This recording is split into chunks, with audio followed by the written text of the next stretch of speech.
Yeah. Hi. Could you tell me about yourself and your experience in Java development? Okay, so for the past 3 years, I have been a Java developer and working on backend system by using Mm-hmm. Spring Boot, Spring Security, REST API, etc., etc. And after getting my computer science degree, I started working on Spring Boot microservices and connecting multiple APIs and multiple systems, right? Then later I worked with Mm-hmm. complex projects and I also led and delivered few features of the complex projects to the clients. So yeah, that's all about Mm-hmm. myself and my experience in Java development. Okay. So, can you please share about your recent projects? Okay. So, the most recent project I worked on is Health Connect. Basically, Mm-hmm. it's a telemedicine platform designed to facilitate remote consultations between patients and healthcare professional, right? So the platform, Mm-hmm. I mean, this platform is just to make healthcare more accessible, especially in rural or underserved areas, and to provide a convenient option for patients to seek medical advice without needing to visit a Mm-hmm. healthcare facility in person. So these were the features of this project, and as a Java developer on this project, I was deeply involved in both the design and implementation phases. Mm-hmm. Focusing particularly on backend development to ensure the security, scalability, and robustness things on this project. So yeah. Okay. So, as your project is sensitive, so Mm-hmm. what specific security measures did you implement in Health Connect to ensure data privacy? Security, okay. So basically, I implemented several security things, right? Firstly, I used HTTPS to encrypt data in transient state, okay, in transit, Okay. okay. Then for data at rest, I applied encryption using that one AES 256 something like that.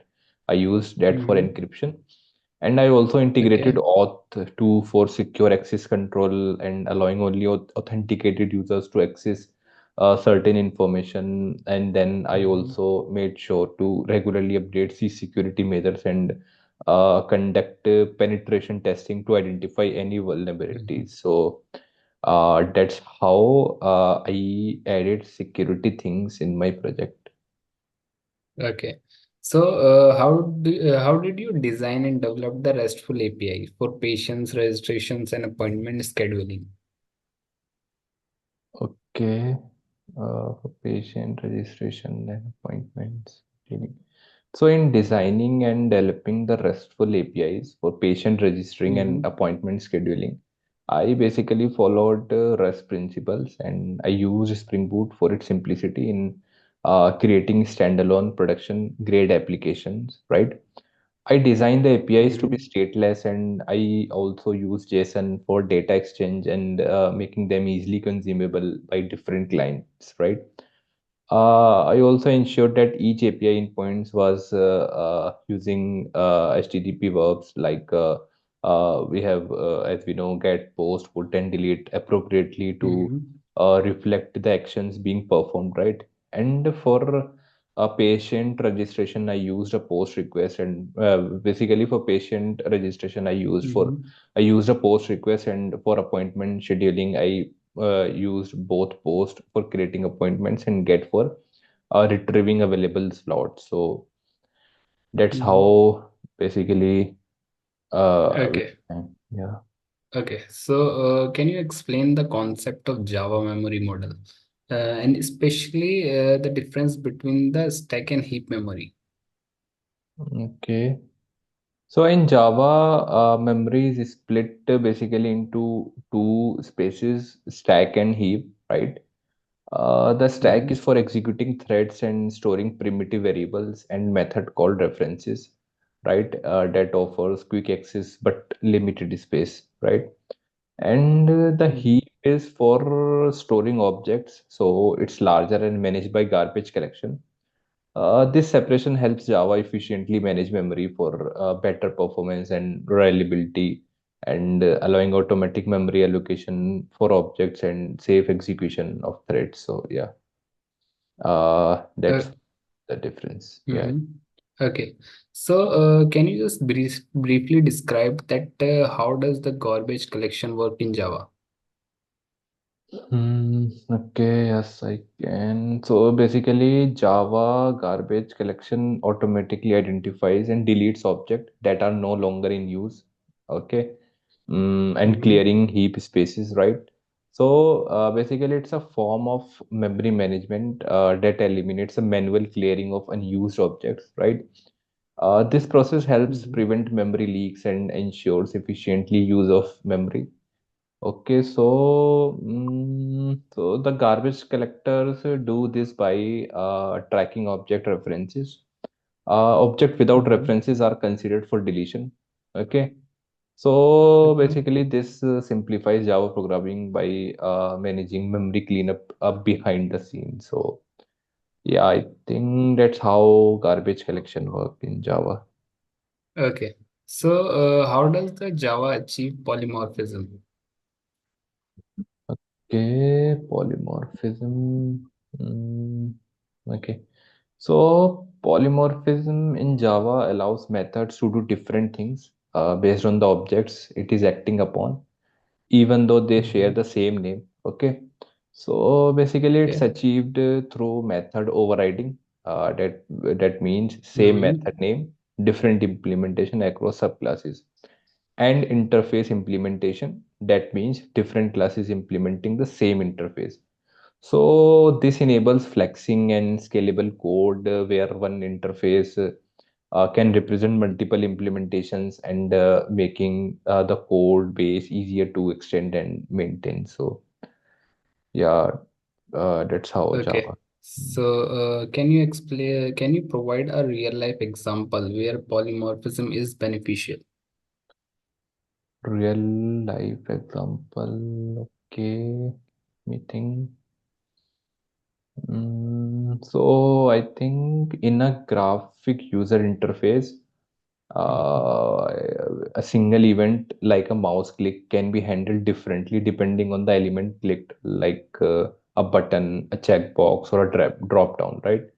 So I think this is a polymorphism in action. I mean, the same action click triggers different responses, one for button, one for checkbox, one for drop down, and making Mhm. code reusable and system adaptable. So I think this is one of the good example, real life example of polymorphism. Okay. So, what are Java streams? Java streams. So Java streams are a collection processing tool that was introduced in Java 8 and providing a high level abstraction for operations or collections like filter, map, or reduce. Okay, so streams make it easy to process collections in a declarative way. Okay, supportive functional style operations Mhm. on stream of elements. So basically simplify coding and improve readability and can be parallelized for better performance. So yeah, that's what I know about Java Stream. Okay. So, how would you use streams to filter and map a collection of objects? How will you stream filter and map? Okay, so to use Java streams to filter and map a collection of objects, I would Mm-hmm. start with a collection, convert it into a stream, and apply the filter method to keep only the elements that match a condition. And then I would use the map method to transform the remaining elements. Okay. Okay. So basically, this approach is powerful for processing collections concisely and expressively. So, yeah. Okay. So, can you explain the concept of synchronized keyword in Java? Synchronized keyword, yeah, I can explain. So basically, the synchronized keyword in Java is used to ensure that only one thread can execute a method or block at a time. Okay. So it Mm-hmm. is important for preventing thread interferences and memory consistency errors, and making sure that changes made by one threads are visible to other. Okay. So by Mm-hmm. using these, synchronize helps in writing thread safe code that avoid concurrency issues. So that's what the concept available for synchronized keyword in Java. Okay, so can you please describe a scenario where not using synchronize could cause an issue? Okay, scenario where not using synchronize would cause an issue. Yes, we have multiple scenarios, so I can tell you one. Mm-hmm. So without using Okay. synchronized, multiple threads accessing and modifying the same object can lead to inconsistent object states or unexpected results. For example, in a bank application, if withdrawals are processed simultaneously without synchronization, it could result in an incorrect balance as the updates may overwritten each other. So this is one of the example. As we know, banks things are very sensitive. So this is one example. There are multiple. So yeah. Okay, so can you explain the difference between checked and unchecked exceptions in Java? Okay, so check depth sections are those that the compiler checks at compile time and ensuring that they are either caught or declared in the method signature, right? Mm-hmm. Whereas unchecked exceptions, or we can say runtime exceptions, are not checked at compile time. Basically, they usually indicate programming errors, such as logical mistakes or improper use of an API. Uh, Understanding the difference helps in handling exceptions and appropriately. And yeah, so that's all about the differences. Okay, so is it good practice to use exceptions for control flow? So basically, uh, Yeah, yeah, go ahead. one second. Mm, So using exception for control flow is generally considered bad practice, because exceptions are meant for error handling, not regular control flow. Mm-hmm. Using them for control flow can make code harder to understand and maintain, and it may negatively impact performance due to the overhead of creating and handling exceptions. So it's Mm-hmm. better to use conditional statements for control flow. Okay, so can you describe how would you implement the singleton pattern in Java? Okay, so to implement a singleton pattern in Java, I would I mean, first I would make sure to make the constructor private and define a private static instance of the class, and also provide a public static methods that returns the instance, right? This Mm-hmm. tells that only one instance of the class is created and accessible globally. So the singleton pattern is useful for cases where a single shared resources like a database connection is needed. Okay, So so yeah, yeah, can you discuss the different ways to create a singleton and their trade-offs?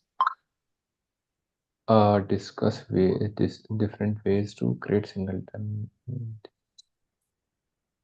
Mm, no, sorry, I'm not sure on this. Okay, so what is the reflection in Java and when would you use it? Reflection is a feature in Java, basically, that allows examining or modifying the runtime behavior of a class at runtime. Okay. It can be used to inspect classes, interfaces, fields, and methods. Okay. So call methods Okay. and access fields and create new instance of the classes, something like that, right? So reflection is a powerful for dynamic operations where we don't know the classes and methods in advance. Okay. However, it should be Mhm. used, as it can be introduce security risk and reduce performance and something like that. So I know Only these things about reflection in Java, and like, yeah. Okay, okay. So, is there any disadvantages of using reflection? Okay, so yeah, I think there might multiple disadvantages, but what I know is Mm-hmm. the main disadvantages of using reflection contains performance overhead because reflection operations are slower than the direct code. Mm-hmm. Security risk as a reflection can access private fields and methods, right? Potentially bypassing encapsulation and exposing sensitive data, and breaking code changes as reflection relies on runtime behavior that can change, making the code more fragile and harder to maintain. So yeah, I Okay. think these are the main disadvantages. Mm-hmm. Okay, okay. So, please explain the dependency injections principle in Springs. Okay, so dependency injection principle. So basically, dependency injection is one of the core principle of Spring that allows the creation of loosely coupled application. Okay, Mm-hmm. and by injecting dependencies into components rather than creating them inside the components, basically Spring enables better modularization and easier testing. So this dependency injection simplifies the management of application components and their dependencies, and making code Mm-hmm. cleaner and more maintainable. Okay. So, Hmm. how does Spring Boot simplify the management of application dependencies? Okay, how does management? So basically, Spring Boot simplifies dependency management by automatically configuring Spring components and third-party Mm-hmm. libraries. Okay, so developers Okay. don't have to manually set up and wire them. So it uses sensible defaults and provides starter kits for different types of applications, which bundle the necessary dependencies and configuration. So this greatly reduces the initial step time and effort, and allowing developers to focus on building the application. So that's Okay. how a Spring Boot simplifies management of application Okay. dependencies. Okay. So, what are the Spring Boot starters and how do they help in application development? Spring Boot starter. So yeah, they are very important. So because Spring Boot Mm-hmm. starter are a set of convenient dependency descriptors that we can include in our application, right? Each starter provides a comprehensive set of dependencies required for a specific type of development, like web, data access, or security, effectively abstracting the boilerplate dependency management. Okay, so this Mm-hmm. makes it easy to get started with a Spring Boot application, as we just need to add the appropriate starters to build our configurations and applications. So yeah. Okay. So, can you name a few common starter and their use cases? Common starter, okay. So common Spring Boot starter include Spring Boot Starter Web for building web applications, including RESTful application using Spring MVC. Spring Boot Mm-hmm. Starter Data JPA for accessing database using Spring Data JPA. And there is one more, Spring Boot Starter Security for adding security to applications. So these starters simplifies the setup making by pre-configuring the necessary Spring components and dependencies for specific task, and making it easier to develop robust applications of Java. So that's I mean, these are the common starters. That's what I know. Okay. So, can you describe the role of REST controller and request mapping annotation in Spring MVC? Yeah, yeah. So the REST controller annotation in Spring MVC is used to create RESTful web services by making a class as a controller, where every method returns a domain object instead of a view. Okay. And the request mapping annotation is used to map web request to specific handler functions, allowing a fine-grained controller over endpoint exposure. So together they play a very important role in Spring MVC. Okay, so how do you design a simple RESTful service for managing user profiles? Okay, so to design a simple RESTful service for managing user profile, I would start by creating a user profile class to represent user data. Okay. Then I would use a REST controller annotation to create a controller class with methods to handle CRUD operations like create, read, update, and delete. Okay. Each method would be Mhm. annotated with get mapping, post mapping, put mapping, or delete mapping to map HTTP requests to specific actions. This setup Mhm. helps Spring's web support to easily implement a RESTful service. So that's how I would design simple RESTful service for managing user profiles. Okay, so how does the Spring Security handle authentication and authorization?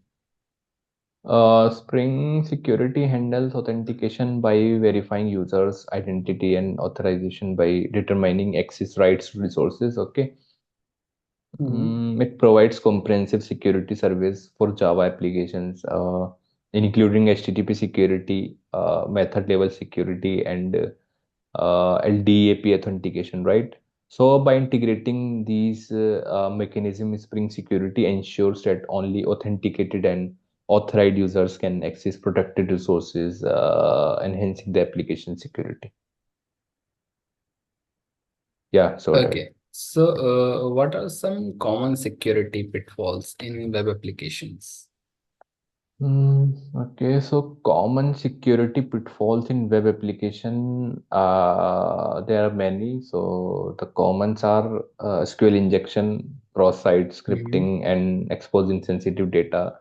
These vulnerabilities can lead to unauthorized data access, data tampering, and some data violations, right? And to manage these risks, it's essential to validate input and code output and use prepared statements for database access, right? And implement proper authentication or authorization, obviously, and mechanism among any other security practices.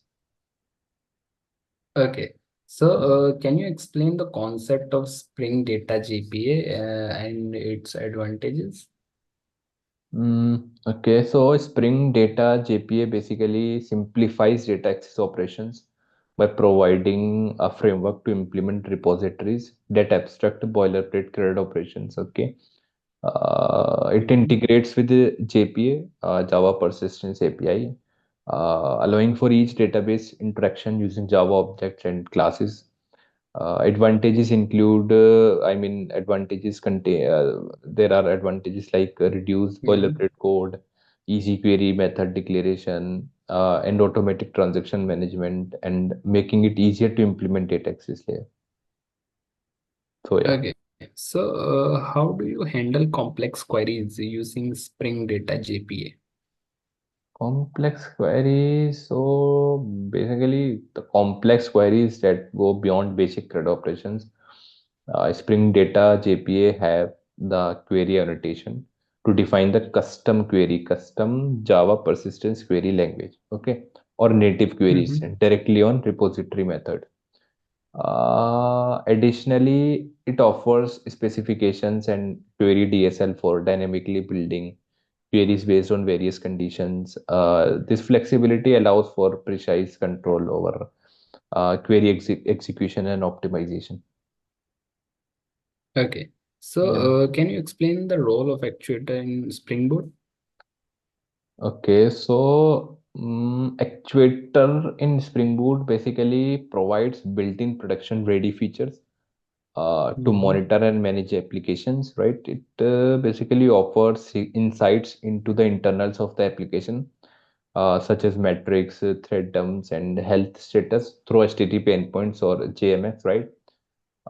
In a microservice architecture, in microservice architecture or Spring Boot, actuators enable centralized monitoring and management, facilitating the observations of individual service behavior and health in real time. So yeah. Okay, so how would you use Actuator in microservice architecture for monitoring?